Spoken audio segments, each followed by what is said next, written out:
Hello, everyone, and welcome to the first episode of Tech Station, the podcast you didn't know you needed, but that will become your loyal partner in tech. I'm Valentina Alto, technical architect at Microsoft. And I'm Ahmed Musa, a technical specialist at Microsoft. Glad to be here with you today. Same here. So, Ahmed, this is the first episode of the podcast, right? Should we dive into explaining what listeners can expect from it? Absolutely. Well, in this broadcast series, we will be diving into a range of topics surrounding technology and innovation. Each episode will focus on a specific topic, and in just a few minutes, we'll break down the what, the why, and the how behind it. That sounds really exciting. So, what's the topic for today? Today, in Promptology 101 episode, we are diving into the science of prompt engineering. Or, as I like to call it, the fine art of getting large language models to stop giving you the wrong answers. Well, that would have made a great title, to be honest. Well, over the past few months, I think we've all started to realize how interacting with large language models and more broadly with generative AI systems is becoming part of our daily lives. And it's not just about asking ChatGPT for the recipe for a margherita pizza, right? Exactly. AI assistants are becoming more involved in a wide range of complex activities, like organizing our schedules, summarizing emails, and even generating articles. The best part of it, you can interact with them in the simplest way possible, just by using natural language. Exactly. So, in a way, natural language has become the new programming language. But even though it might seem super straightforward to instruct generative AI with your words, let's demonstrate that it's not always as easy as it sounds. Ahmed, let's play a little game. I will ask you a super vague question and you will try to answer me, okay? Go ahead and hit me with your question. All right, here it is. What about your first role at Microsoft?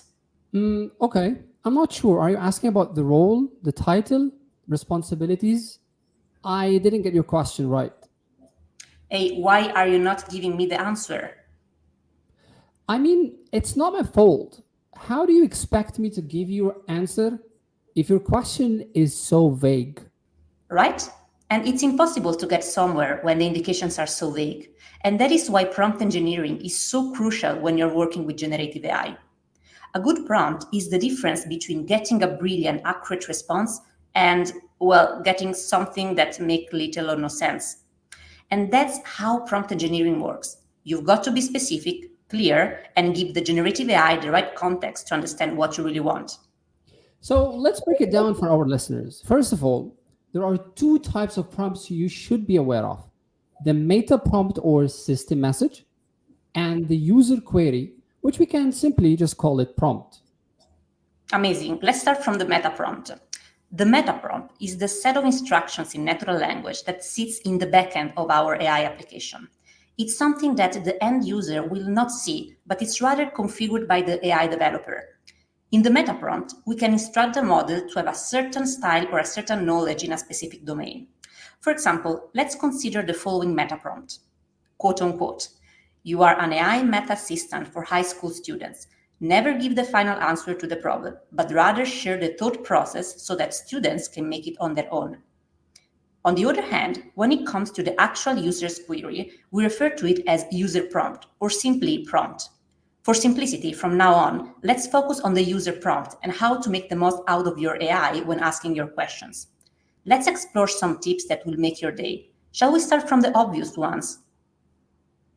So when you crafting your prompts, you should consider the following elements: goal, context, and expectations. Let's start with the goal. This is the primary objective you want your Gen AI to accomplish. For instance, I'd like to list three potential names for my new ice cream shop. Good start. But how can the model know about the context of this request? Like, what is the target audience for this shop? What is the shop's mission? Yes, we need to include some context, such as generate a list of three potential names for my new ice cream shop, which is opening in Dubai Marina, for example. The shop will offer only organic products and will be a family run business specializing in tropical flavors. Okay, that's getting interesting. Now I'm hungry and I'm waiting for this to happen for real. Well, that's already very precise, but I might want to achieve more, like the kind of style and tone of the name. For example, I could add respond with a hilarious proposal, yet preserving the reference to the fact that we only produce organic ice creams. These tips are a great starting point to develop an effective prompt. However, there are more advanced hints that might really make the difference, especially when it comes to more complex tasks. Ahmed, do you want to share the first one? Sure. The first step I want to share is called few shot learning. In simple terms, this means giving your AI a few examples to shape its response. For instance, my prompt could be create a tagline for my new ice cream shop. Here's the structure to follow. Feeling the summer heat? Come to our shop. We have a variety of flavors for you to choose from, and so on. You're essentially guiding your AI on how the response should be structured. You'll notice that your language model will generate a list of ideas following this pattern, in this case, four short sentences, with the last one being an invitation to visit the shop. This approach can be applied to various domains, such as generating research paper abstracts, writing emails, and more. That's fantastic. It sounds like I can maintain my style and human touch in the generated content while also incorporating the structure I have in mind. Exactly. So keep in mind that large language models are inherently stochastic, so it's always a good practice to limit their freedom. This also helps minimize the risk of hallucinations. Hallucinations. This is the GenAI buzzwords, Valentina. Would you like to share more information about it? Sure. So, hallucination has been a crucial element of attention since the launch of the first large language models in the market. It refers to the situation where the large language model literally makes up the response.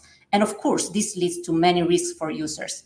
Now, we know we can't rely 100% on artificial intelligence. However, having our AI assistants a bit more reliable wouldn't be that bad, right? Right, I agree with you. So we can achieve that working on the prompt and inducing a more sophisticated reasoning before getting to the response. There are many techniques to achieve that. One, for example, is called chain of thought, in short, COT, and it enables complex reasoning capabilities through intermediate reasoning steps. This is like solving a math problem. Exactly. This is, in fact, very useful when dealing with analytical tasks. But not only that. For example, let's say you want to summarize a long document. Of course, you want your summary to highlight the key insights of the document and also be consistent with the overall objective. You could ask the model, quote unquote, summarize this paper. Or you could do something a bit more detailed, like summarize this paper following these steps. 1. Analyze the whole document and extract the main insights. 2. Generate a summary, making sure to include all the main insights. And 3. Before giving the response, check your generated summary to make sure that the overall aim of the original document is preserved. That's essentially a way to prompt the model to think step by step, while also evaluating its own responses. Exactly. And it turns out to be very effective. In fact, state of the art models like OpenAI O1 Preview incorporates chain of thoughts and similar techniques directly into their architecture. However, it is always a good idea to gently nudge the model to take its time before answering. Very nice. Now, let's share one more tip, especially for those of us might be a bit lazy. I'm all ears. It turns out you can use GenAI to refine the prompts you provide, a technique known as the question refinement pattern.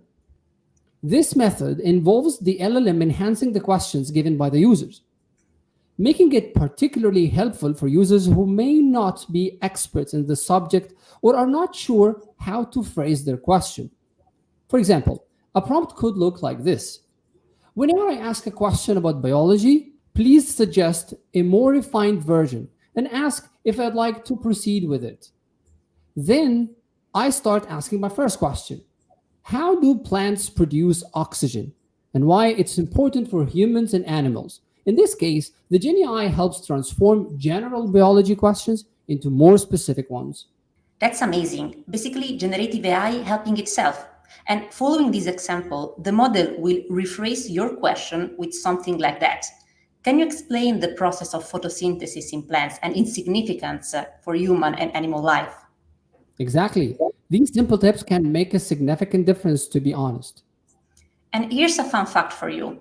A poorly written prompt is one of the biggest reasons people get weird or inaccurate responses from generative AI.